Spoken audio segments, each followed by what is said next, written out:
শনিবার পূর্ব বর্ধমান জেলার মেমারি 2 নম্বর ব্লকের বেজুরে একটি ফুটবল প্রতিযোগিতা অনুষ্ঠিত হলো। কোনো রকম এন্ট্রি ফি ছাড়াই অংশগ্রহণ করেছিলেন মোট 8টি দল। এদিনের এই খেলার শুরুতেই সিধু কানুর প্রতিকৃতিতে মাল্যদান এবং শ্রদ্ধা নিবেদন করেন অতিথিগণ। চূড়ান্ত পর্যায়ে ফাইনাল খেলায় পরস্পর প্রতিদ্বন্দ্বিতা করে সারনা একাদশ মহিপাল ও এসএসজি বেঙ্গালুরু। বিজয়ী হয় সারনা একাদশ মহিপাল এবং বিজেতা হয় এসএসজি বেঙ্গালুরু। 2-1 গোলে জয়ী হয় সারনা একাদশ মহিপাল। এদিনে জয়ী এবং বিজয়ী উভয় দলকেই নগদ অর্থ এবং ট্রফি দিয়ে পুরস্কৃত করা হয় উদ্যোক্তাদের পক্ষ থেকে।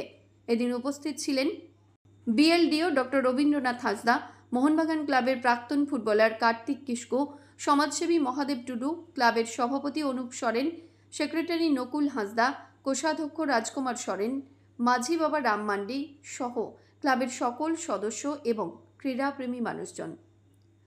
আমি এসছি জায়গাটা বেলুই সিধু কানু উইহের গাঁওতা ক্লাবে এসছি, মেমারি 2 নম্বর ব্লক। আজ কি কারণে এসছেন? আমাকে আজ প্রধান অতিথি হিসাবে এখানে এসছি। আমি এখানে আসার পর আমার একটু ভালো লাগছে যে আর একটু আবহাওয়ার জন্যে আরও একটু হয়ে গেছে, ভালো লাগছে আমার। এই ফুটবল খেলা যে হচ্ছে কেমন লাগছে? খেলোয়াড়দের উদ্দেশ্যে কি বলবেন?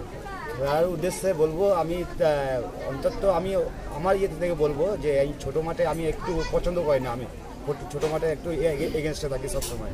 ফুটবল যারা খেলছে আমার ম্যাক্সিমাম ছেলে চেনা ছেলে খেলুক, বিরাট জায়গা আরও এখান থেকে ভালো জায়গায় খেলুক।